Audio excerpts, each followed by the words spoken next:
Ante esto, pues la sociedad civil ha tenido diálogos, ha abierto las conversaciones y la colaboración entre distintos actores con distintas instancias para buscar esta mejora de la educación en México a través de la construcción de modelos educativos, metodologías y algunas técnicas que nos permiten sacar habilidades y desarrollar habilidades en las personas, en los niños, en los adultos y desarrollar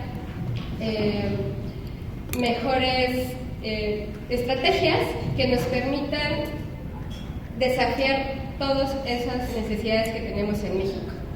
El objetivo de esta mesa es hablar de esos modelos educativos que tienen muchas de estas organizaciones y ver de qué manera poder hacer colaboración, cuáles son las transversalidades entre cada una de ellas y también, ¿por qué no?, hacernos preguntas hacia dónde vamos y qué podemos hacer. Les voy a explicar brevemente la metodología de esta mesa del día de hoy, que se conoce como Fish Bowl o pecera. Como verán, tenemos aquí todas las sillas de los peces originales, quienes por la primera fase van a hablarnos y presentarnos sus modelos y sus estrategias durante 6 minutos aproximadamente cada uno. Después de esos 6 minutos de presentación, pasaremos a una segunda fase en donde ustedes, que son los observadores, podrán pasar a comentar, a hacer preguntas, también a presentar sus modelos y sus estrategias que están haciendo ustedes también cada uno en sus trincheras. Tendrá que tocar el hombro de alguno de nuestros ponentes, de alguno de nuestros peces originales e intercambiarán lugar.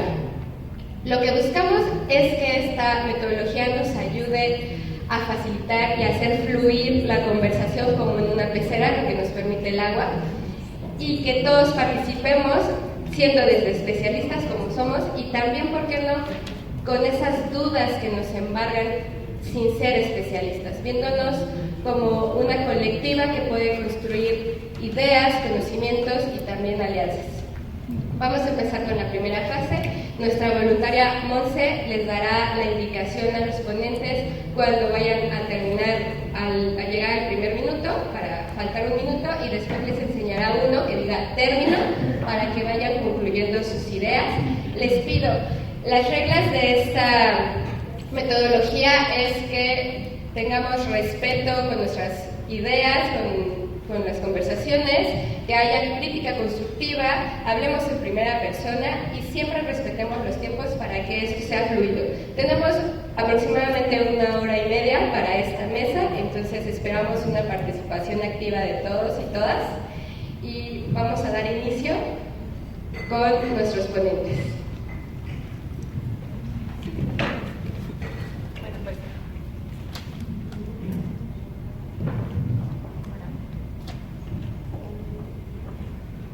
Listos. Bueno, pues buenas tardes, muchas gracias por la invitación. Yo soy Carmen Soledad, vengo de Mexicanos Primero, estoy en el área de activación. Brevemente les platico lo que hacemos en mi área y ya después introduzco un poco el tema acerca de cómo nos encontramos ahorita en educación.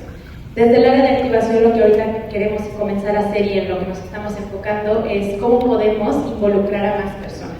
Creemos que la educación es un proyecto social. Entonces, entre más personas participemos en él, pues va a ser un proceso muchísimo más aterrizado, congruente y de calidad. Por lo tanto, pues estamos trabajando en ello, específicamente yo con maestras y maestros.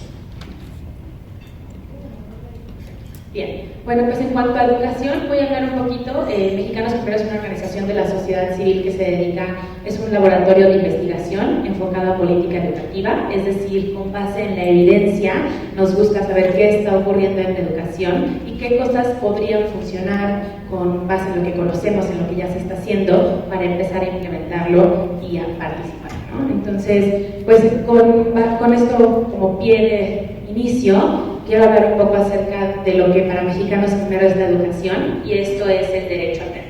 ¿Y qué es el derecho a aprender? Para nosotros es la triple inclusión, es decir, estar, aprender y participar.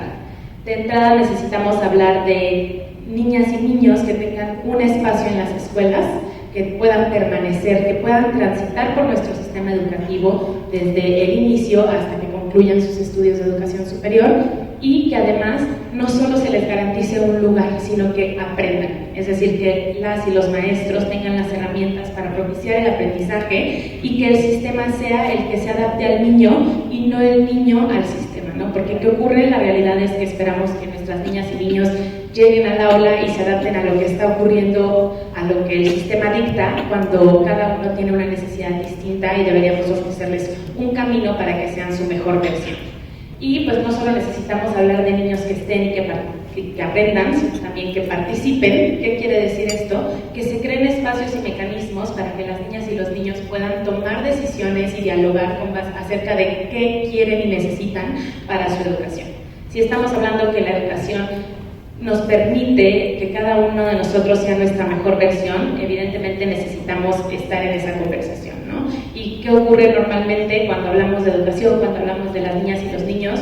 No hay niñas y niños presentes, ¿no? Los damos por sentado o asumimos que sus comentarios quizá no sean pertinentes y pues por ahí empezamos mal, ¿no? La conversación debería incluir a las niñas y los niños, preguntarles qué consideras tú que es importante, qué quieres aprender, qué necesitas hacer para ser tu mejor versión, de qué forma te gustaría hacerlo, qué sí te gusta, qué no te gusta.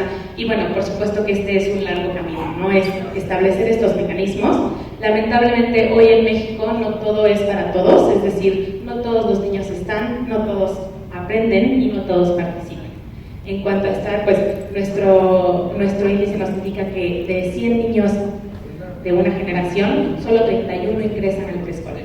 Es decir, de entrada ya perdimos a ciertos niños en el camino y si vamos haciendo ese recorrido hasta que terminen su educación superior, terminamos que a nivel nacional únicamente 17 personas concluyen esta educación superior. Entonces, ¿qué está ocurriendo con todas las niñas y niños que se quedan en el camino y qué estamos haciendo para que puedan transitar por nuestro sistema, ¿no? Una vez que hablemos de que estén, permanezcan, transiten, podemos hablar de que aprendan. Si nos vamos a pruebas como Planea, pues sabemos que los resultados son insatisfactorios en cuanto a matemáticas, en cuanto a español, y no por afirmar que es lo único importante, porque definitivamente no lo es, pero son números que están allá afuera, números que tenemos, que están al alcance de nosotros y que además nos dicen que algo no está ocurriendo y que nuestras niñas y niños no están adquiriendo estos conocimientos y habilidades que posteriormente les permitan aplicarlo en su vida diaria y convertirse en estas personas que quieren ser.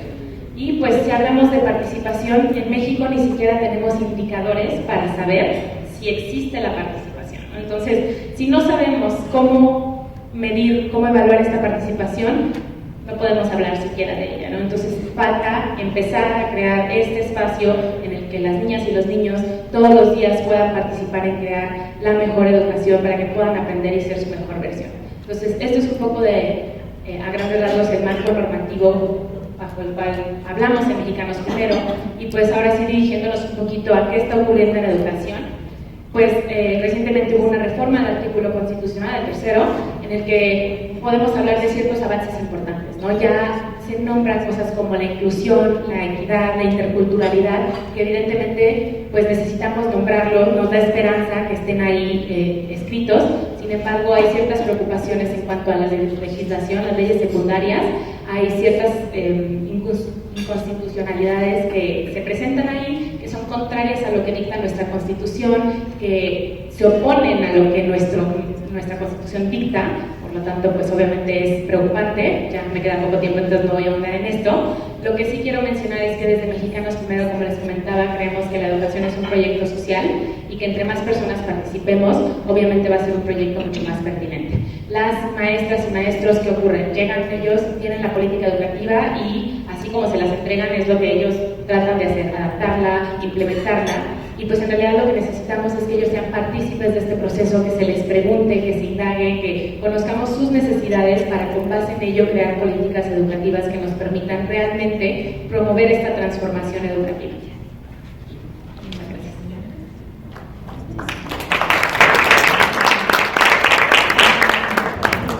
Adelante, vamos a irnos pasando el micrófono para que todo sea fluido. Ok, buenas tardes a todos. Mi nombre es Irma Uribe. No voy a parar porque si no, no los veo. Bueno, soy directora de Ate con Queso. Ate con Queso es una empresa social mexicana que promueve el acceso a libros infantiles en todos los hogares mexicanos. nuestra concepción de la educación y del desarrollo infantil está como muy concentrada en primera infancia y tiene que ver con algo muy sencillo, que es la relación entre las habilidades de lectoescritura y el aprendizaje. O la manera en la que le ejemplifico todo el tiempo, que es muy sencillo de entender, es, les voy a pedir que piensen en su salón de sexto de primaria y piensen en el niño o niña que era el más burro de su clase. Y seguramente se acuerdan de esa persona, porque todos nos acordamos, y esa misma persona tiende o seguramente sería quien leía mal en voz alta. Y lo que pasa es que está muy relacionado cómo leemos y cómo aprendemos, porque mucho de lo que aprendemos hoy en día se aprende a través de la lectura. Hay una relación ahí que se invierte. De repente los niños entre primero y quinto de primaria están aprendiendo a leer, están aprendiendo a descifrar palabras, aprenden vocabulario, aprenden comprensión y cada vez tienden a aprender y a leer cosas cada vez más complejas. Sin embargo, a partir de más o menos quinto o sexto de primaria, y no es nada más en México sino a nivel mundial, la relación se invierte y los niños dejan de aprender a leer para aprender a través de la lectura. Los evalúan conforme a lo que entiendan, ¿no? A través de la lectoescritura y yéndonos hacia por qué, justamente ahorita lo que mencionaban, por qué nuestros niños no tienen los índices óptimos de aprendizaje, por ejemplo en español o en ciencias. Mucho tiene que ver por la comprensión lectora y porque no están entendiendo lo que leen y porque no llegaron a quinto o sexto de primaria habiendo desarrollado todas las habilidades de lectoescritura y de aprendizaje que pudieron haber logrado.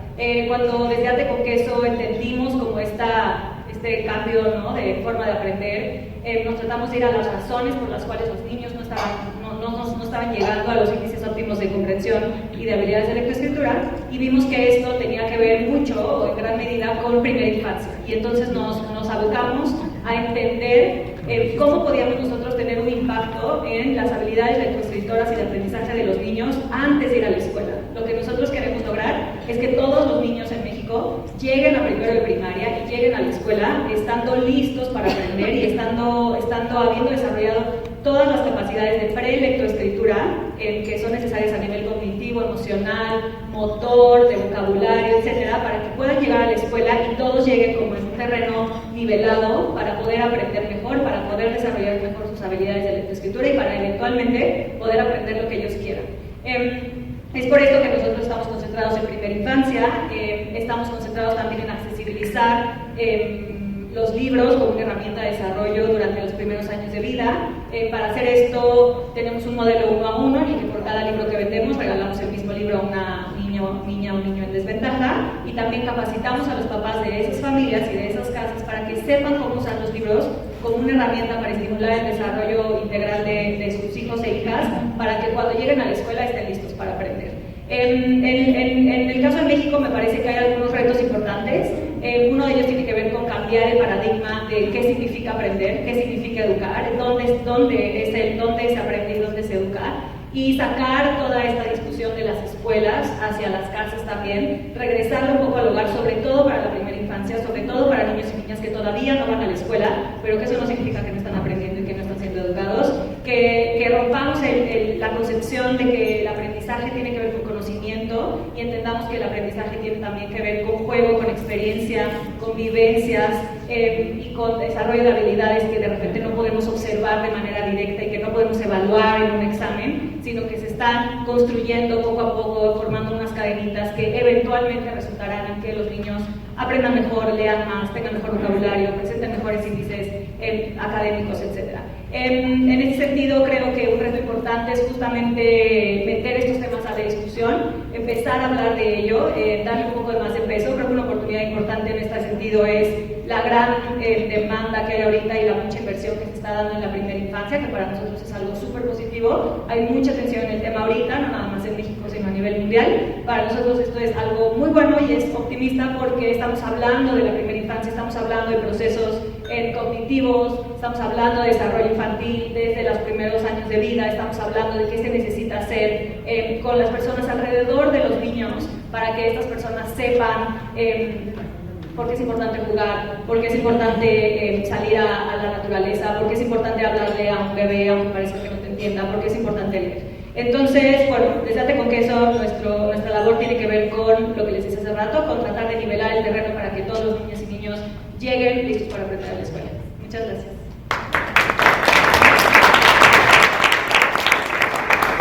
Hola, yo soy Gabriela Lozano, por decir Gaby, soy directora de operaciones en una organización que se llama Educación para Compartir. Como ustedes saben, el futuro por sí mismo es incierto, por definición, y más en en estos tiempos donde vivimos en un mundo interconectado, donde hay que conciliar diferencias y demás. Entonces, nuestro esquema de educación, o el clásico y tradicional, se ha quedado obsoleto. Andreas Schleicher, que es el director de la OECD de Educación, dice que estamos enseñando a niñas y niños del siglo XXI con pedagogías del siglo XX en instituciones del siglo XIX. Entonces, me encantó esa frase porque resume exactamente lo que está sucediendo. Las niñas y los niños ya no es suficiente enseñar solo conocimientos. Los conocimientos son muy importantes, pero también hay que desarrollar habilidades, actitudes e incluso valores. Valores que les permitan a las niñas y los niños adaptarse a estos cambios que trae el futuro, pero además no solo adaptarse, sino formar el futuro que, al que vamos. Entonces, la clave está en formar agentes de cambio. Lo que nosotros hacemos en Educación para Compartir, y eso lo compartimos muchísimo con Ate con Queso, es formar mejores ciudadanos desde la niñez a través del juego, ¿no? A todas y todas nos gusta jugar, incluso a los adultos. El juego es ese reproductor de realidades donde ponemos quiénes somos nosotros, aprendemos a poner pues, nuestras propias reglas, a respetar las reglas del grupo y además a crear juntos. Entonces, lo que nosotros hacemos desde Educación para Compartir es utilizar juegos como los que jugábamos cuando éramos chiquitos, Stop, Quemados, Las Traes, con contenido educativo, que en este caso temáticamente son los Objetivos de Desarrollo Sostenible de Naciones Unidas, y lo que buscamos es que las niñas y los niños jueguen, se diviertan, sientan, porque lo que no sentimos no lo aprendemos. Entonces, a partir de ahí las niñas y los niños experimentan y al final platicamos sobre lo que sucedió en el juego. Vemos si se practicaron los valores, por ejemplo, si hubo juego limpio, qué pasó cuando no hubo juego limpio, qué pasaría si hubiera juego limpio. Lo que hablamos, estamos hablando, por ejemplo, cuidado del agua, platicamos sobre qué pasó en este juego, cómo te sentiste cuando se empezó a terminar el agua en el juego, qué pasó para qué utilizamos el agua. Entonces modelamos situaciones que después de jugar reflexionamos sobre ellas y terminamos con una actual. Buscamos que niñas y niños desde este momento, ellos no son solo el futuro, son el presente. Entonces desde este momento pueden hacer ya acciones, por pequeñas que parezcan, desde su trinchera, para mejorar sus entornos. Entonces, a lo que estamos apostando en Educación para Compartir es en generar esos agentes de cambio desde ahorita, que puedan buscar su bienestar propio, pero también el bienestar de sus comunidades y de sus escuelas y de sus familias. Nosotros trabajamos principalmente a través de los docentes. Los docentes son justo totalmente la fuerza motora de Educación para Compartir. Lo que buscamos es capacitarlos con la metodología del programa, sensibilizarlos sobre la importancia de la participación infantil, sobre la importancia de desarrollar valores, de desarrollar habilidades socioemocionales, y los vamos acompañando a lo largo de un ciclo escolar, ¿no? Van ellos implementando los juegos de Educación para Compartir y nosotros en el equipo vamos dándole seguimiento y apoyándolos. Es muy difícil pasar de nuestras metodologías del siglo XX a otras metodologías, porque todos aprendimos así, porque les tenemos cariño, por X o Y. Entonces la idea es ayudar a los maestros a buscar una nueva manera de encontrar, que se sientan con la mayor confianza, porque yo los admiro muchísimo, tienen la mayor responsabilidad con nuestras niñas y nuestros niños. Entonces la idea es que se sientan acompañados, que ellos también se autoasuman como agentes de cambio, capaces de modelar el presente y el futuro. Entonces, básicamente eso es lo que hacemos en Educación para Compartir. Buenas tardes, mi nombre es Alejo Peralta. Para mí es un honor estar aquí frente a ustedes y es un gran reto estar frente a las mujeres. Un gran panel. Veo que todavía no terminan las presentaciones y verdaderamente los comentarios, el esfuerzo, el trabajo que todos estamos aquí, que estamos queriendo contribuir, es muy importante. Muchas felicidades por las que han presentado, por las que siguen. Vengo en representación de la Fundación Alejo Peralta y Ceballos, mi abuelo, Me voy a permitir hacer una pequeña semblanza para que se entienda quién fue él, por qué hoy estamos continuando una labor de una visión que tuvo él hace muchísimos años. En el año de 1939, él se gradúa en el Instituto Politécnico Nacional como ingeniero en electrónica y mecánica. Él siempre recibió educación del Estado, lo cual a él siempre le hizo voltear a ver que algo tenía que regresarle al Estado y a su país. Él se definía como un mexicano de tiempo completo, y lo fue, no nada más como industrial, sino también con la visión de contribuir a la educación de este país. Entre otras cosas, también él se definía como un patrón sin patrones, y no porque no tuviera un patrón a quien él tuviera que rendirle cuentas, sino él siempre quería estar afuera de los patrones en términos generales. Al paso del tiempo, la vida le dio la oportunidad para ser nombrado director del Instituto Politécnico Nacional en el año de 1956, en donde, entre otras cosas, funda lo que se conoce hoy como la Unidad Zacatenco, con la idea también de ampliar las instalaciones para ampliar la oferta educativa que estaba a la mano en ese momento. Entre otros de sus grandes logros, por su paso por el Instituto Politécnico Nacional, él funda el Canal 11 como el primer canal educativo en el año de 1959. Justo este año se están cumpliendo 60 años de la fundación del Canal 11. Su idea era obviamente hacer uso de la tecnología que estaba a la mano en ese momento para poder hacer llegar multiplicar el esfuerzo que pudieran hacer los maestros para poder hacer llegar todas estas clases que podían estar a la mano en ese momento. Desafortunadamente no había tantas televisiones como hay hoy, pero él ya tenía esa inquietud y ya tenía esa visión de cómo la tecnología podía ayudar a llevar más de ese material educativo a nuestro país.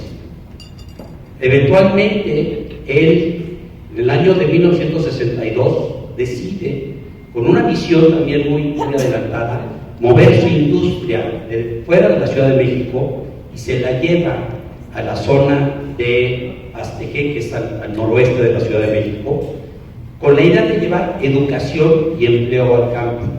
Cuando él llega ahí, pues era una comunidad totalmente rural, pero él se da cuenta que la gente estaba acostumbrada a largas jornadas de trabajo y era lo que él buscaba.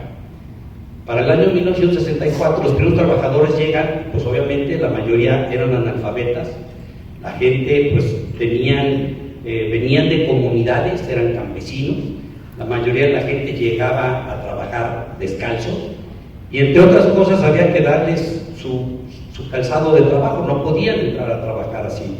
Habían muchas anécdotas, pero entre otras de ellas la gente llegaba descalzas a trabajar a la puerta de la fábrica, se ponían sus zapatos, cumplían con su jornada y después de 8 horas salían, se quitaban sus zapatos y se iban a sus casas. Eso ya cambió. Pero algo que él detectó muy importante desde ese momento, que a la que había que educar era a la mujer, y a la que siempre privilegió fue precisamente a las mujeres. Entonces él se dio cuenta que si él educaba a la mujer, el impacto en las comunidades y el impacto en las familias era mucho mayor. Por otro lado también, pues había que hacerle llegar el dinero a la señora y no al marido, para que entonces ese dinero fuera mejor utilizado. Para el año 1964, cuando ya estaban en construcción las naves industriales, él empieza a requerir de formar mandos intermedios. Y entonces empieza con una escuela técnica que estaba dentro de las instalaciones de la fábrica para empezar a preparar todos estos mandos intermedios. Desgraciadamente la gente venía con una preparación muy baja de la educación que proveía el Estado en ese momento. Al grado que en 1974 funda nuestra unidad pedagógica Ernesto Peralta, en honor de mi tío, y empieza él con un modelo que llamamos hoy un aprendizaje acelerado. ¿Por qué acelerado? porque en esta escuela se cursa la primaria en 4 años, la secundaria en 2 años, preparatoria en 2 años y 2 años más para bachillerato dual. Ahí hemos ahora metido todo el uso de la tecnología, en donde todo nuestro modelo es basado en tecnología. Mucho esfuerzo se hace y mucho esfuerzo se requiere en el tema de educación. Nosotros le hemos apostado mucho al uso de la tecnología, en donde llevamos la tecnología dentro del salón de clases. Ese es lo que venimos haciendo. Desarrollamos una plataforma que se llama Recreo. Para nosotros Recreo quiere decir que es una red escolar de colaboración y reforzamiento educativo oportuno, con lo cual aceleramos todavía más este proceso de aprendizaje, en donde estamos queriendo recrear el proceso de enseñanza y aprendizaje, recreando a los maestros. Hemos logrado remontar los resultados que aparecen en la prueba Planea, que eventualmente los podemos compartir, pero efectivamente hoy estamos convencidos que la tecnología viene a ser un gran apoyo para los maestros, y los maestros están siempre atentos para aprender nuevas cosas. Muchas gracias.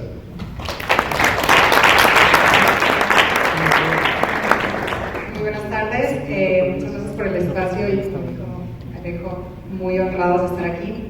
Bueno, mi nombre es Alejandra Parano, yo vengo de la Fundación Carlos Elizondo Macías IAP.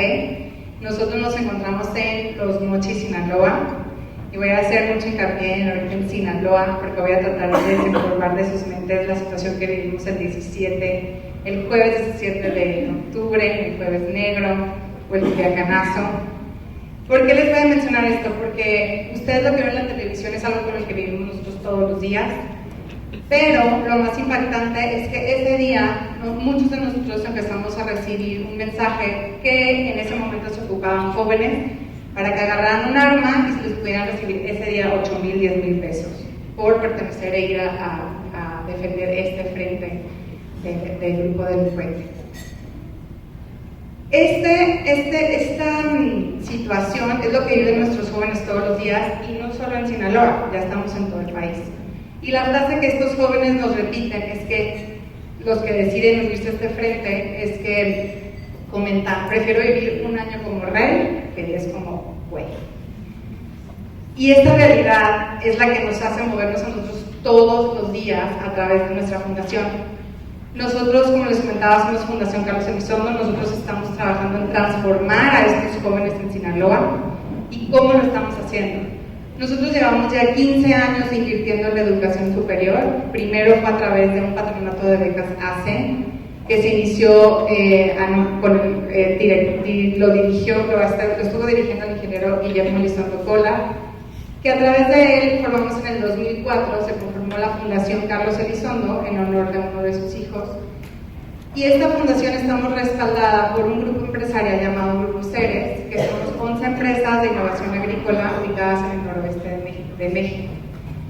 ¿Y cuál es la importancia de contar con este grupo? Bueno, que estamos trabajando para invertir realmente en la educación superior, y lo estamos haciendo de una manera muy eficiente, porque invertimos en jóvenes de limitantes económicas. Un 66% de nuestros becados actuales son de extrema pobreza y pobreza, y estamos invirtiendo en que sean carreras de mayor retorno de inversión, que siguen siendo las famosas STEAM, ciencia, tecnología, ingeniería y matemáticas. Y realmente estamos muy orgullosos de nuestro modelo. Cada año abrimos una convocatoria, tenemos nuestros tiempos, es un programa abierto al público, pero lo interesante es que estos jóvenes no solamente nos demuestran su excelencia académica con un promedio de 9 y con ese interés de superarse a través de las STEAM. Cada año estos jóvenes nos tienen que demostrar su involucramiento con la comunidad. Y se los menciono, también le hago mucho hincapié, porque al final nuestros becados, que están presupuestados en nuestro programa hasta que terminen su carrera, lo que más nos agradecen no es que les hayamos pagado su carrera, nos agradecen el haberles abierto los ojos ante la situación que están viviendo las demás personas en su comunidad. ¿Cuál es lo padrísimo de este programa? Este programa, pues hasta ahorita estamos limitados en Sinaloa, porque pues ojalá tuviéramos un fondo todos así, que nunca se acaban los billetes, pero pues no existe.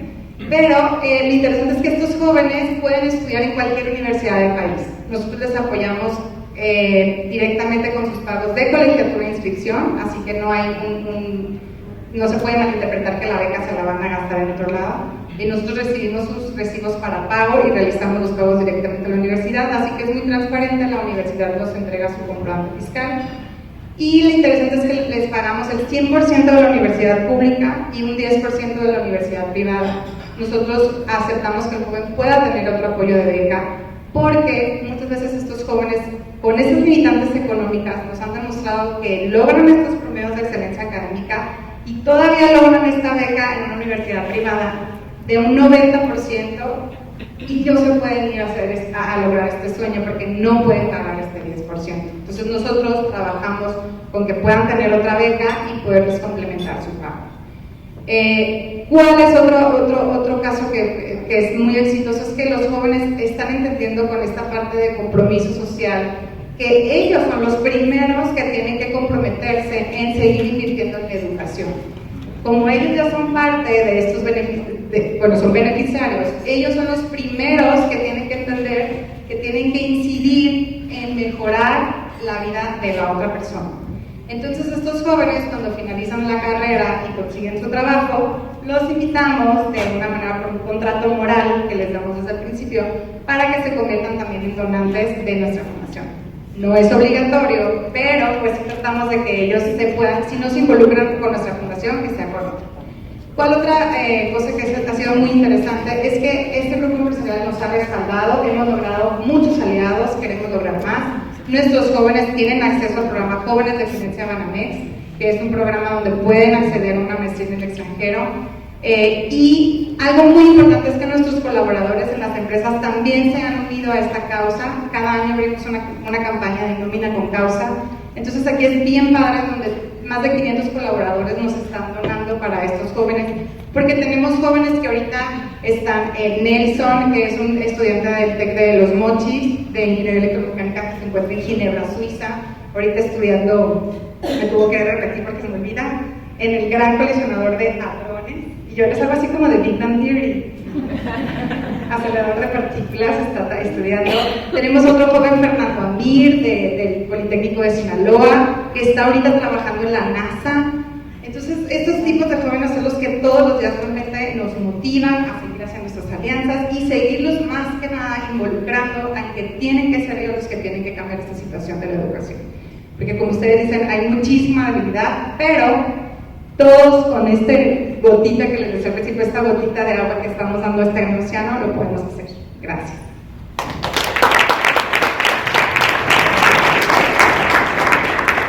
Hola, buenas tardes. Yo soy Margo Pinto de PERAJ México. La estrategia que hacemos en PERAJ es a través de la mentoría. A la semana a la universidad a trabajar con el universitario en actividades que desarrollan habilidades socioemocionales. Nosotros nos hemos dado cuenta que lo que está pasando ahora, además de todos los desafíos y retos que hay en la educación formal, es también educar en habilidades socioemocionales, ¿no? En el tema afectivo, en el tema de comunicación.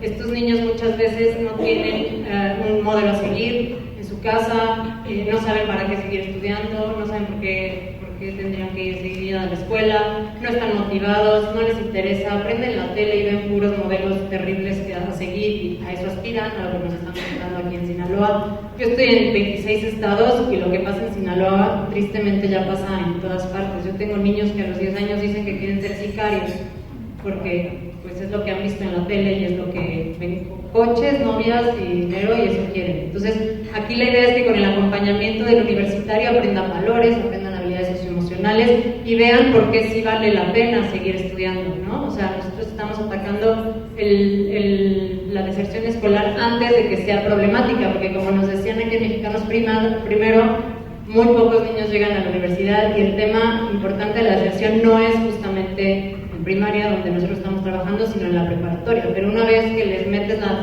la semillita de a quién voy a copiar y quiero ser como mi amigo grande que está en la universidad, el niño inmediatamente persigue ese sueño, ¿no?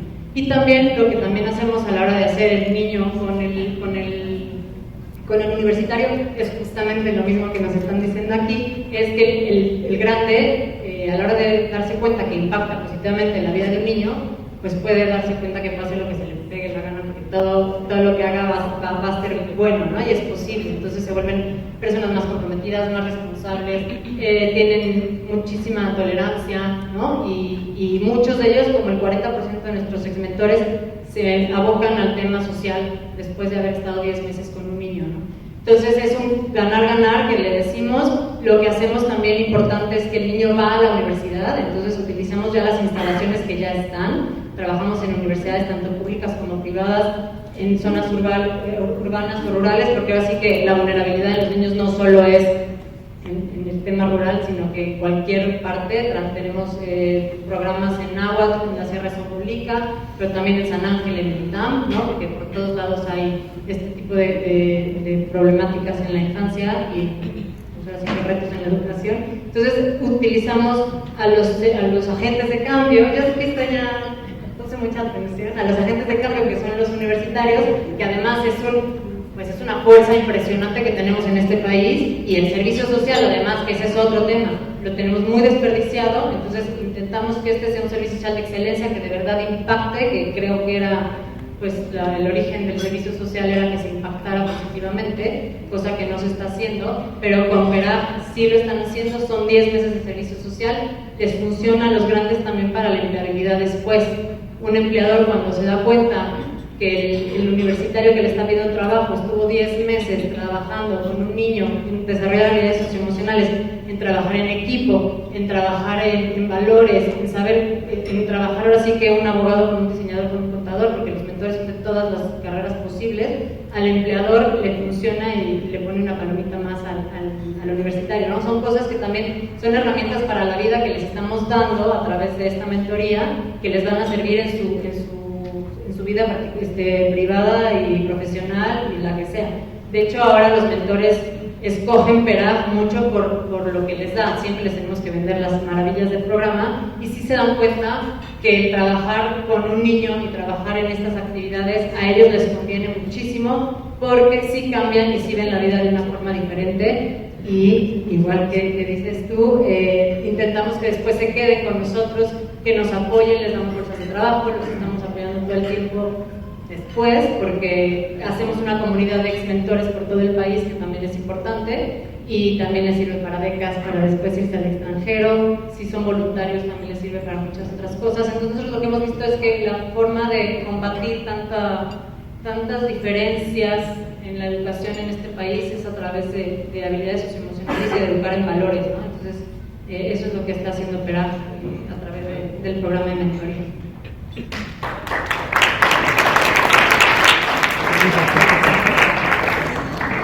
Hola, buenas tardes. Soy Gabriela Rojas, directora de Bécalos. Gracias a CEMEFI por invitarme y a todos ustedes por participar en este panel conmigo. Uno de los grandes temas de esta reunión es el tema de redes, y voy a tratar de hablar un poquito acerca del contexto y del trabajo que hacemos, y hablar cómo el tema de redes ha sido fundamental para el trabajo que ha hecho Bécalos en estos últimos 14 años. Ya Mexicanos Primero había tocado algunos temas que tenían que ver con el contexto de la educación, pero quiero partir de ahí. Un gran tema es el tema del abandono escolar, ¿no? De cada 100 niñas y niños que nacen en este país, solo 15 comienzan la universidad. 6.7 millones de adultos jóvenes no encuentran oportunidades de empleo y de educación. México se encuentra en la posición 57 de 88 países considerados en el índice de nivel de inglés, por ejemplo, y esto tiene que ver mucho con el tema de la competitividad de las empresas en este país. 44% de los empleadores dice que es difícil encontrar empleados con las habilidades y las competencias necesarias, y por otro lado tenemos muchos jóvenes egresando que no encuentran trabajo. Y por otro lado, pues hay una falta de pertinencia del currículum de las escuelas y baja calidad en la educación. Ya todos los que estamos aquí, bueno, que trabajamos en este tema, conocemos ya el contexto a fondo, no voy a detener más ahí. ¿Qué queremos en Bécalos? Primero que nada, sumar a los distintos actores de la sociedad. Creemos que es la única forma en que podemos resolver un problema tan complejo como el que tenemos en este país en el área de la educación. ¿Y qué queremos? Pues generar oportunidades para que los jóvenes puedan desarrollar competencias y habilidades para la empleabilidad.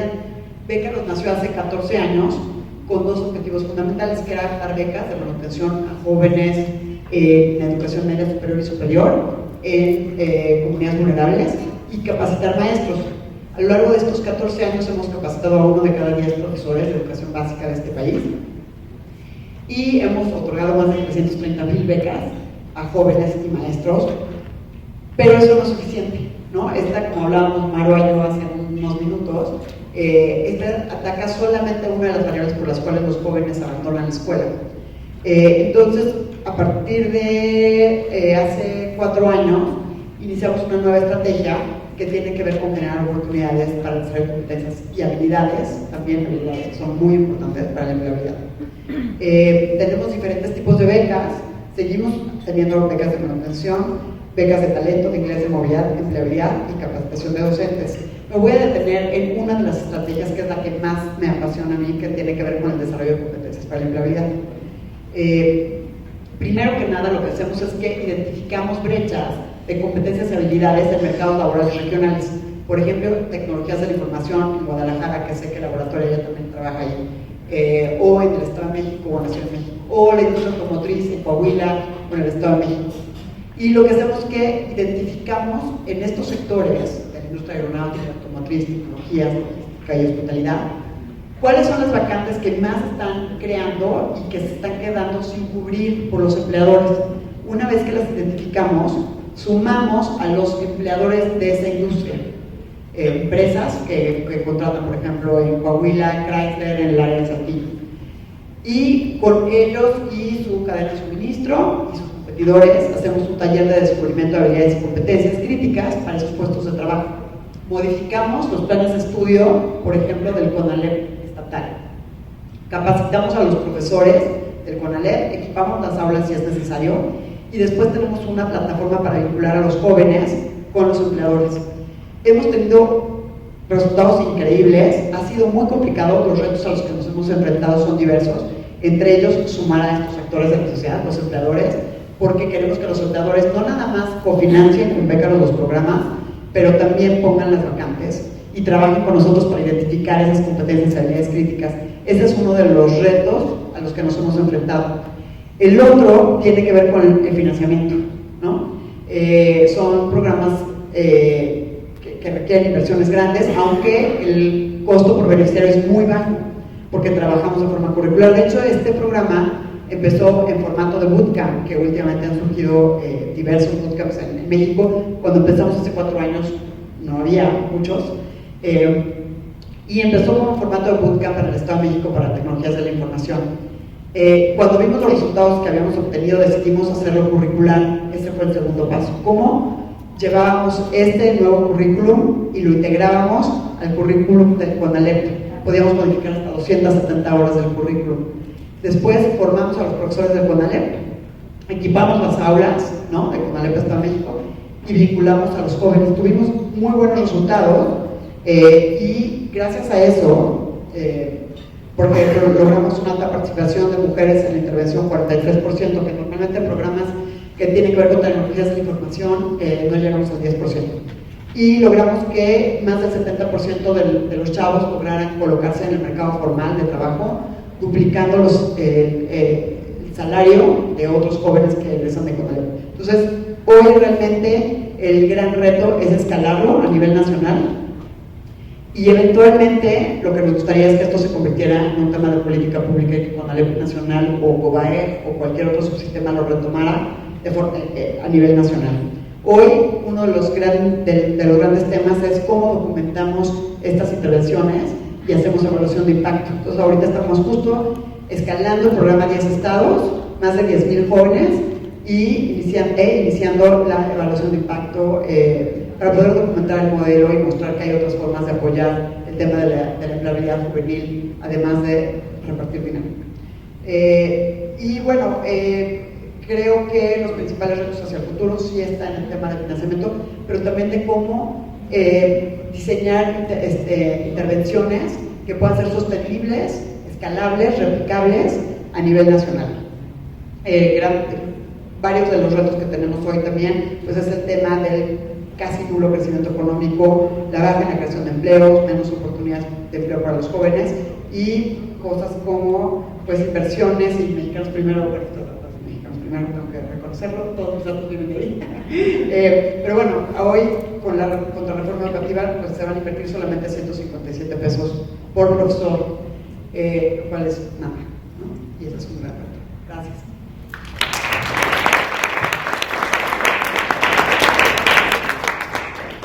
Uf, qué reto, me toca cerrar esta primera fase. ¿Qué tal? Mi nombre es Araceli Campos, soy la directora de Laboratoria en México. Lo que hacemos en Laboratoria es que encontramos el talento de mujeres que no han tenido acceso a educación de calidad y por lo tanto no tienen buenas oportunidades de empleo, y las invitamos a aprender programación en un bootcamp, un programa de 6 meses, donde abarcamos tanto las habilidades técnicas como las habilidades blandas que está demandando hoy el mercado. Porque como sabemos, el mercado laboral está cambiando también, ¿no? Y ahorita estamos platicando mucho como de cosas que vamos a ver tal vez en 5 o 10 años, ¿no? O sea, los resultados de todas estas intervenciones maravillosas, pero también tenemos hoy una realidad que solo en Latinoamérica tenemos 37 millones de mujeres que están subempleadas, están en la economía informal, y es un pool de talento en el cual por ahora nadie está mirando, ¿no? La economía digital en nuestra región está trayendo también oportunidades gigantescas. Se estima que para el 2025 vamos a necesitar 1.2 millones de programadores. Eso quiere decir que si bien la tecnología está cambiando y eso pues hace que también se sienta como una amenaza en alguna medida, la realidad es que también está abriendo una oportunidad gigantesca para incluir a muchas más personas que históricamente han estado relegadas.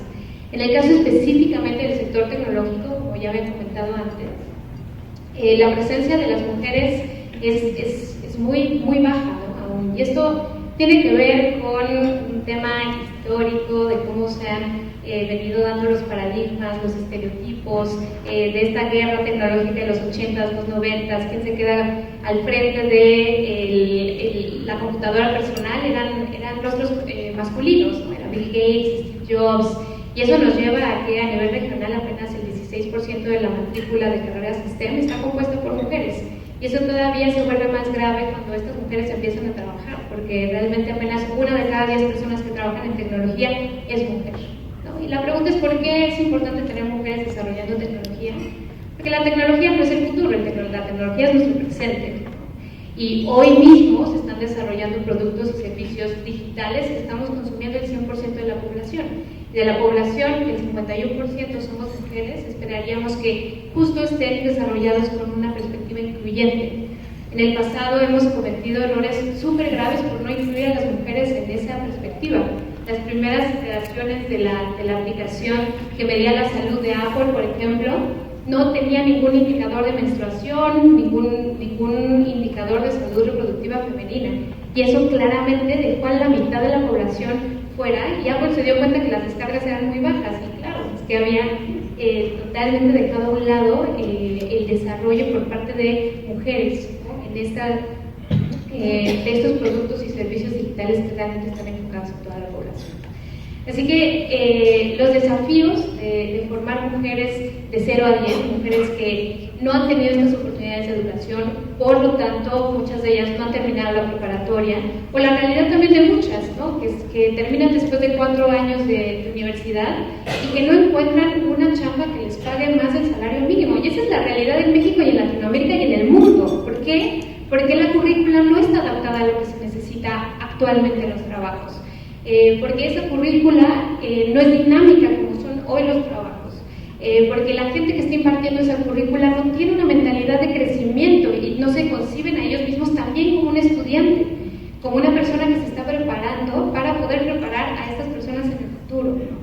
Entonces creo que los desafíos son un montón y cuando hablamos también de mujeres de estas características, creo que también lo mencionaron antes, es súper importante poner en el centro y entender muy bien quiénes son esas personas para quienes estamos diseñando esas currículas, ¿no? Porque es de acuerdo a esas necesidades y a ese objetivo de aprendizaje que puedes llevar a una mujer de 0 a 10. En Latinoamérica ya hay más de 1.300 egresadas de laboratoria que están cambiando el rostro de cómo se ven esos equipos de tecnología, donde ya no se ve 1 de cada 10, de repente ya se están viendo 3, 4 o 5. Y eso lo que significa para las nuevas generaciones es que van a crecer pensando que eso se puede, que es súper normal, ¿no? Súper normal aspirar a una ingeniería, aspirar a ser directora de una empresa de tecnología, aspirar a un grupo de programadores porque ya lo están viendo. Esas mujeres también están haciendo 3 veces más los ingresos que hacían antes de la oratoria. El 80% de ellas están empleadas en tecnología y el 90% de ese 80% continúan en el trabajo después de 2 años. El potencial que existe con esta revolución tecnológica es gigantesca. Sí, hay desafíos, pero también yo los invito a buscar y encontrar esa oportunidad que la digitalización está trayendo para incluir a mucha más gente y que esa brecha de desigualdad vaya convirtiéndose en algo mínimo, que sea algo del pasado, algo del siglo XX, no de nuestro siglo XXI.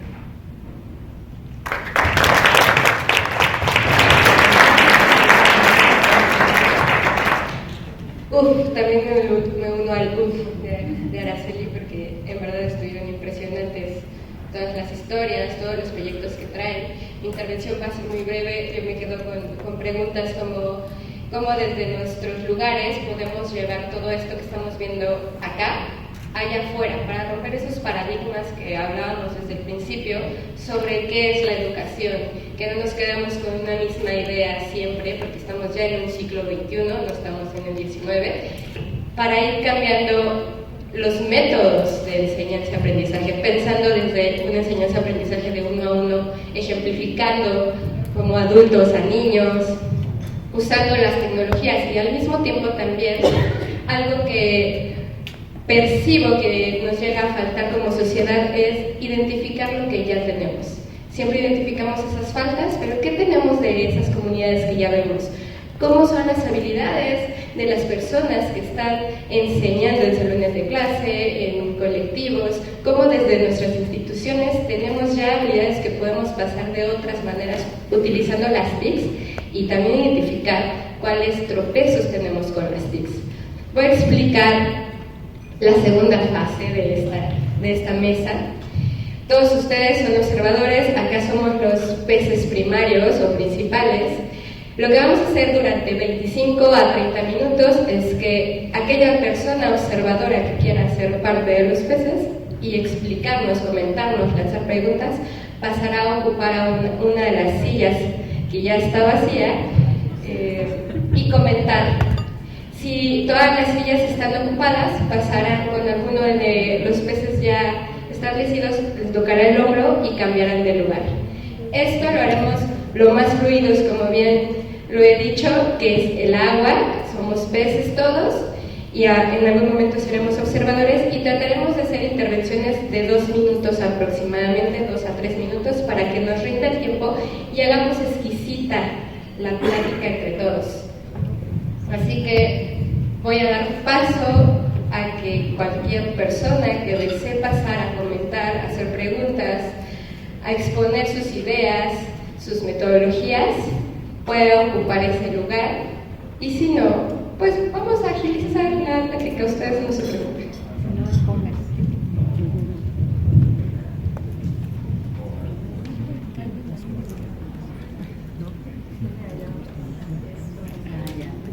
Un aplauso, por favor. Siempre los primeros pasos generan grandes cambios.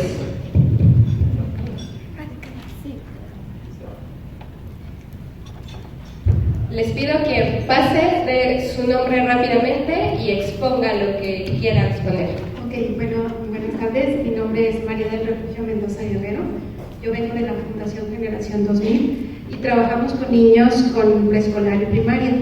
Y mi reflexión en este momento al escuchar pues todas las participaciones es cómo hacer para equilibrar este trabajo con los niños, sobre todo en esta edad de los 4 a los 12 años, en que adquieran el conocimiento. O sea, es importante lo que es la lectura, la escritura, el pensamiento matemático, pero también cómo hacer para que puedan desarrollar sus habilidades socioemocionales.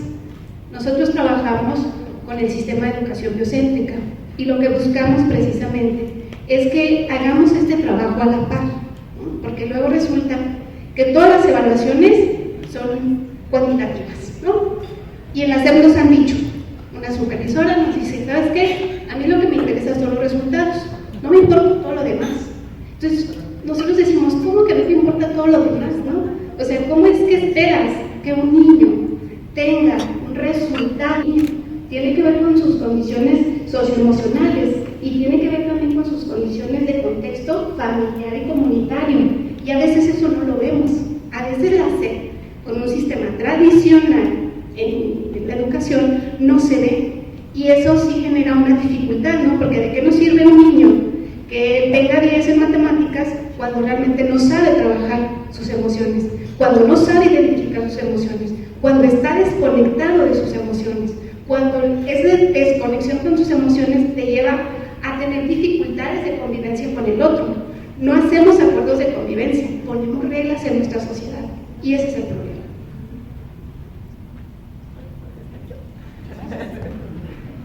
Sí, totalmente de acuerdo, ese es uno de los retos principales.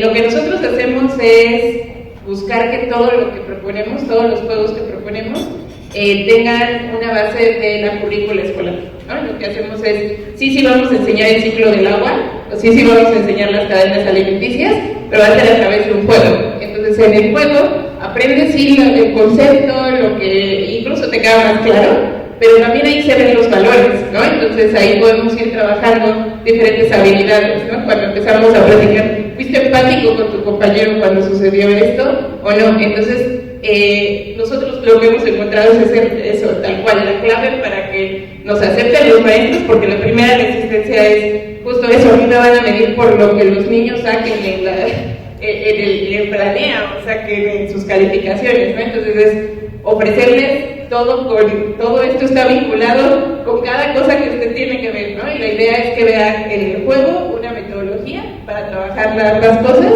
pero también aprenda a utilizar esa metodología para, si cambia el currículo, y de todos modos puede ocupar el juego para enseñar lo que tiene que enseñar.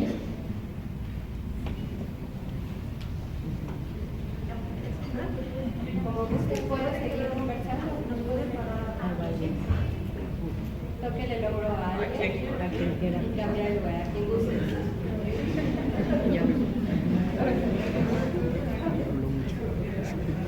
Hola, me llamo Luis Antonio Delgado, pertenezco a una fundación, se llama Bien y Pesado. Nosotros tenemos más de 100 años operando y tenemos dos giros, uno tiene que ver con asilos y otro con escuelas. Las dos escuelas en un formato de puras mujeres, otro es mixto, hay cerca de 3.200 alumnos y tenemos el formato desde jardín de niños hasta preescolar. Yo a veces me pregunto, y no sé quién tenga la respuesta, ¿en cuál de las 4 secciones debemos de enfocar más los recursos? Es decir, ¿es preferible tener un jardín de niños de primer nivel o un bachillerato? O escucho ideas interesantes ahorita respecto a que tal vez en quinto y sexto de primaria podemos poner una serie. Los recursos son limitados, evidentemente, para todo, y nos gustaría tener ideas sobre una estrategia que nos diera un modelo más sustentable en el que nuestros egresados puedan tener pues un mejor éxito.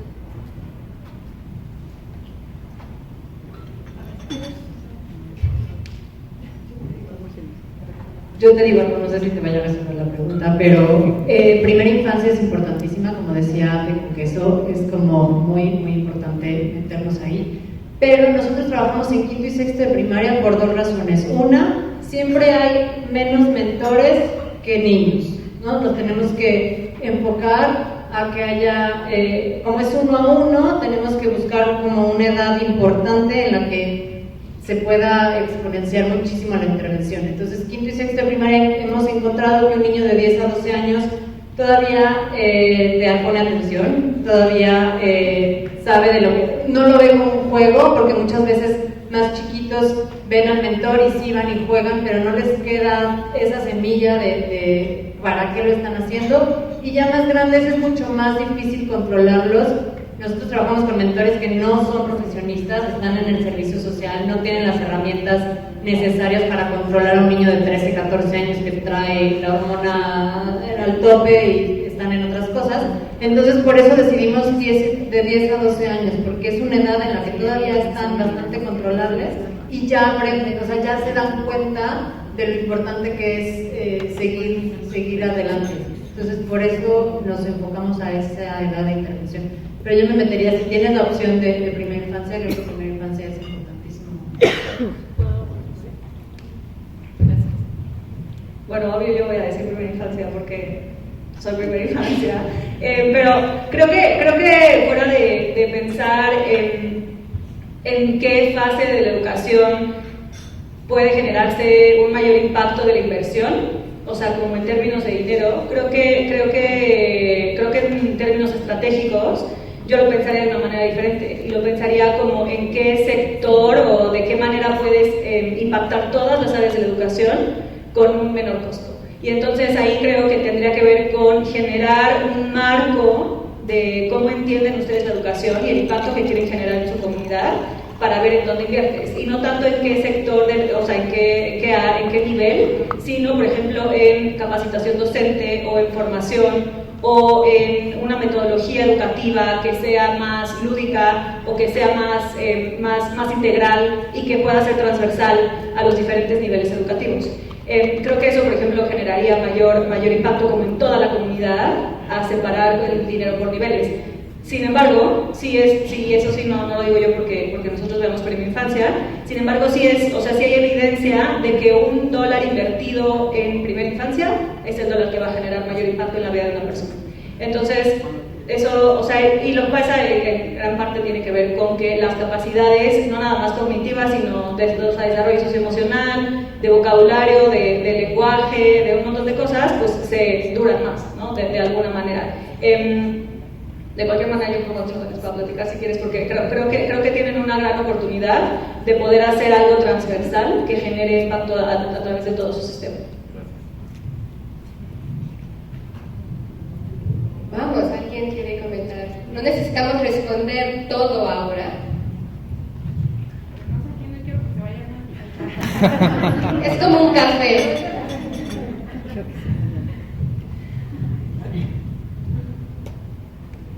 Hola a todos, mi nombre es Fernanda, vengo de Gigi's Playhouse, México. Nosotros somos un centro educativo para personas con síndrome de Down. Es súper padre escuchar todas las propuestas, todos los proyectos que tienen, pero es muy raro que un proyecto englobe la inclusión social. O sea, realmente la educación, creo que uno de los retos más grandes es justo eso, la inclusión social, y los proyectos sociales son muy focalizados a la educación, pero sin gente con discapacidad. Entonces yo les quería preguntar a ustedes que tienen proyectos que realmente transforman vidas en general o en global, o sea, ¿qué tanto hay inclusión social en sus proyectos?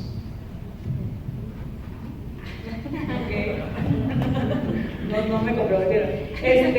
Bueno, la verdad es que nosotros hemos, por ejemplo, querido o explorado o coqueteado con la idea de imprimir también libros en braille.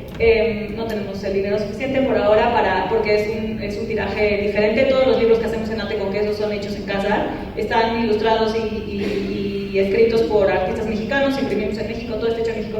Y la verdad es que nos gustaría muchísimo explorar esa idea, pero lo que sí tenemos que nos ha servido muchísimo para diferentes sectores en situación de vulnerabilidad es que los libros que hacemos están impresos en un material que está hecho para jugar. Y si bien se siente como papel, como un libro normal, es un papel que no se rompe, que se puede mojar, que no tiene grapas, que no es tóxico, que no corta. Y, o sea, en gran medida nosotros lo pensamos en un principio para niños pequeños, para bebés y niños en primera infancia, pero el material mismo nos ha dado mucho juego para justamente niños con discapacidad. Lo usamos mucho, por ejemplo, con niños con parálisis, con síndrome de Down, que de repente un libro de papel resulta pues, de manera incómodo, ¿no? O hasta peligroso de alguna manera si tiene grapas o así. Y también, por ejemplo, para niños y niñas en situación de migración, porque es un libro que no pesa y que no importa si vives en un contexto en donde tal vez no hay piso o tal vez estás en la intemperie, al libro no le pasa nada. Entonces, pues, de esa manera, más con capacidad intelectual y contextos que sí son muy cortitos. Sí, te quería platicar de un caso. En laboratoria, la maravilla del código es que no lee, o sea, no sabe quién está detrás, ¿no? O sea, entonces eso lo hace un idioma universal, es sumamente incluyente. Y sí, o sea, de hecho, lo que dentro de la currícula estas mujeres están aprendiendo a cómo crear páginas y aplicaciones que consideran esta inclusión, ¿no? O sea, y desde una perspectiva de un diseño de experiencia de usuario, entendiendo quién es ese usuario, si el usuario tiene alguna condición, ¿no? Entonces, creo que ahí hay una responsabilidad de todos los que generamos currícula de incluir estas medidas para que la gente que sale allá afuera a desarrollar e implementar siempre considere a estos usuarios y que no haya una ceguera, ¿no? A que todos se parecen a mí o todos son como de cierta manera, ¿no? O sea, sino que realmente profundizar en quién está recibiendo ese producto o servicio digital. Y justo en la transmisión, la que acabo de pasar, que es la última etapa donde elegimos a las estudiantes que van a comenzar el programa de laboratoria, hay una chica que se llama Sara y que justamente tiene un retraso, pero que no ha influido ni en su motivación, ¿no? Ni en su habilidad socioemocional para aprender. Que para nosotros esas dos cosas son las más importantes, no los títulos previos, no la experiencia previa, no si estudiaste o no estudiaste, lo más importante son esos dos factores. Entonces creo que ahí hay un reto también muy interesante de cómo empezamos a reclutar no solamente en programas educativos, sino en las empresas, considerando esos factores, ¿no? O sea, no de qué fue lo que hiciste antes, sino cuál es tu potencial para aprender, cuál es tu motivación para hacerlo. Y eso es bastante incluyente. Sí, justo nosotros desde Mexicanos Primero siempre la inclusión es un tema que nos mueve mucho porque creemos que cuando hablamos de exclusión y nos fijamos en un grupo, en este caso si hablamos de personas con discapacidad, bueno, a mí se me puede excluir por ser mujer, ¿no? Empezando por ahí. Entonces la exclusión ocurre desde distintos grupos y de distintas formas. Se me puede excluir por mi edad, por mi nivel socioeconómico, porque tengo o no tengo una discapacidad, porque aprendo o no aprendo. Entonces cuando nosotros tratamos de hablar de inclusión es precisamente y esto lo mencionaba anteriormente, ¿no? Cómo el sistema se adapta a mí, a mis necesidades, y no al revés, porque entonces, ¿qué ocurre? Claro que hay casos de niñas y niños que llegan a la escuela y no están preparadas para recibirles. Nosotros tenemos el caso reciente de Citlali, una niña mazahua con síndrome de Down que justo la Corte acaba de aprobar a su favor, ¿no? El hecho de que ella tiene que recibir una educación porque se le negó el acceso, se le dijo, no sabemos cómo, ¿no? No estamos preparados para recibirte, no puedes escribir aquí, no tenemos la ayuda ni los recursos. Y pues ahora, ¿qué es esto? Es un precedente para decir, todos y todas tenemos que recibir una educación, se tienen que poner los mecanismos para que aprendamos y es responsabilidad del Estado proveer esos mecanismos. Antes de terminar, ¿alguien del público quisiera pasar a decir una cosa más? Por favor. Ahora me acuerdo que necesito entrar a ella y después.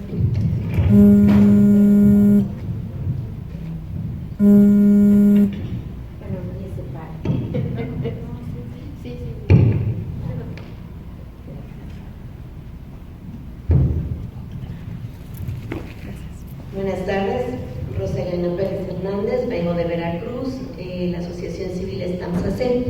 Estoy totalmente de acuerdo, creo que todos los que estamos en este interés de la educación, nosotros tenemos la asociación civil que tiene la empresa desde 1996 y tenemos varios programas de educación donde abarcamos a niños de primaria hasta bachillerato, bueno, y hay becas para universidad y demás.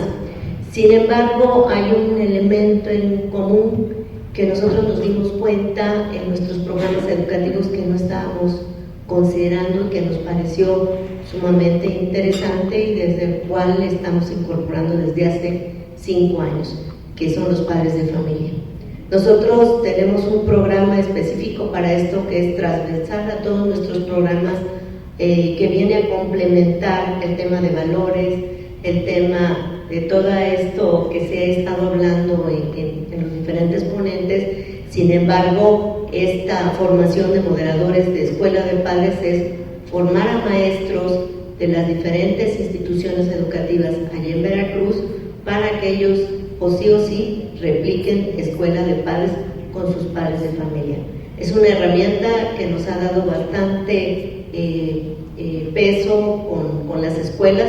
Ya tenemos cerca de 200 escuelas, más de 300 moderadores formados, a efecto de que el padre de familia no sea excluido, sino incorporado como un elemento sumamente importante como era en mis tiempos, en que la voz y el voto del padre de la familia con el maestro o maestro eran él. Entonces, ese volver a empoderar al padre de familia nos ha dado muy buenos resultados con nuestros programas educativos. Gracias.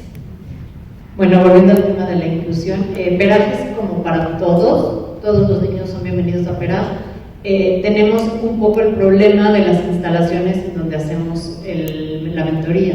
No queremos que, o sea, las universidades están como están y muchas veces no se les puede dar acceso, no por nosotros, sino por la universidad, a distintos tipos de gente con discapacidad. Trabajamos, por ejemplo, en el ITSON, en el Instituto Tecnológico de Sonora, con comunidad silente. Los mentores se capacitan para comunicarse con los sordomudos, y entonces en la mentoría se hace en sordomudos, pero depende mucho del grupo de mentores. Tenemos muchos chavos con paladar hendido, con algún tipo de parálisis, pero sí depende mucho lo primero es la seguridad del niño, ¿no? Y otra vez, los mentores no son profesionistas, entonces tampoco tienen tantas herramientas como para atender ciertos tipos de discapacidad, pero si los papás y la escuela y todos están de acuerdo, por supuesto que puede entrar y tener un mentor, cualquier persona. Bueno, yo solo para agregar lo que comentaba de los padres de familia, bueno, si recuerdan, nuestro programa es impulsar la educación superior, pero sí es sumamente importante, y es lo que estábamos platicando hace unas horas, de cómo los jóvenes han llegado a nuestro programa. Por ejemplo, ahorita decían que era más importante invertir en qué etapa, igual acá decían, pues yo creo que hay que ver primeramente dónde vas a incidir. En nuestro caso, pues son 0 ofertas de que los jóvenes puedan encontrar becas, ya en realidad en el país no existen muchas, pero en este caso estos jóvenes lo que nos ha llegado es que son impulsados por sus mamás, ¿no? La mayoría vienen de familias donde papá no se encuentra, es una mamá soltera, o en este caso pues ellos van a ser la primera generación, acuérdense que son jóvenes de extrema pobreza. Entonces lo más importante, y en lo que trabajamos mucho nosotros ahorita con los padres de familia que desean involucrarse, es que ya cuando ellos terminen el programa, que ellos realmente sean independientes, ¿no? Porque normalmente llegan impulsados por la mamá de que vas a estudiar y vas a estudiar, porque desde chiquitos esa iba a ser su herencia educativa. Pero en el programa van creciendo tanto que ya la mamá ya llega en un segundo término, porque el joven ya tiene que también tomar decisiones. Pero eso es lo más importante, de cómo estos jóvenes en 6 años que vamos, 2 o 3 nos han desertado en el programa, y el factor importante ha sido la madre o el padre de familia que está atrás de ellos impulsándolos. A todos los actores tenemos que involucrar. Bueno, en relación a involucrar a los padres y a las madres de familia, yo creo que es importante considerar que si estamos buscando educar a los niños en estas habilidades socioemocionales, a quienes también tendríamos que educar en las habilidades socioemocionales son a los padres, porque en el caso de los padres, igual como en el caso de nuestro sistema, ¿no?, educativo, la idea que tienen como del desempeño académico de sus hijos es de que mi hijo saque 10, ¿no? Y si no saca 10, es que, o sea, el niño no sabe, ¿no? O hay una dificultad con la maestra, o bien hay un problema con la escuela, ¿no? Entonces, de alguna manera, para nosotros es muy importante desde este trabajo, desde la educación biocéntrica, es que el padre también reconozca que el desarrollo de las habilidades socioemocionales del niño le va a permitir una convivencia sana y pacífica en su entorno escolar, pero también en su entorno familiar y en su entorno comunitario. O sea, es decir, nosotros trabajamos con los acuerdos de convivencia. ¿Qué significa esto? Significa que la relación entre los niños es una relación de iguales, y es una relación empática, y es una relación en la cual puedo construir cómo mejorar mi convivencia y cómo realmente preguntarnos uno a uno, ¿qué puedo hacer yo para que tú te desarrolles plenamente, para que tú seas feliz? Pero yo también, y eso a su vez también lo lleven con las familias. Hay casos de niños que dicen las mamás, ¿no? Es que mi niño ya quiere que hagamos acuerdos de convivencia todos los días, ¿no? Cuando la mamá dice, no, es que yo tengo la razón, yo quiero que las cosas se hagan así, la niña dice, a ver, mamá, vamos a platicar, ¿no? Y esto, vamos a hacer un acuerdo de convivencia juntas, ¿no? Entonces, que la niña de 10 años, de 11 años, pueda sentarse con su mamá, con su papá, para hacer acuerdos de convivencia, creo que hay un gran avance, ¿no?, en este en esta educación, porque realmente es importante que trabajemos también en esa parte. Sí, los padres se integran, sí, los padres se pueden incorporar, pero también nos podemos encontrar con mucha resistencia precisamente por eso, ¿no? Porque estamos cambiando una manera, o sea, estamos haciendo una educación diferente a la que tenemos en mente y que tenemos adquirida además por todos, ¿no? Muchísimas gracias. No quisiera terminar esta conversación, me hubiera encantado tener más tiempo para hacer más fluido esto. Lamentablemente tenemos que retirarnos porque la comida nos está esperando. Me gustaría cerrar con la idea de que el cambio de paradigma está por empezar desde nosotros mismos, pensando que el individuo y los seres humanos somos integrales. Necesitamos varias variantes que nos ayuden a aprender, a desarrollarnos, y no solo cognitivamente, sino recreativamente, en habilidades, en competencias que nos permitan enfrentar mucho mejor esas necesidades que tenemos en el presente para amortiguar mucho mejor un futuro.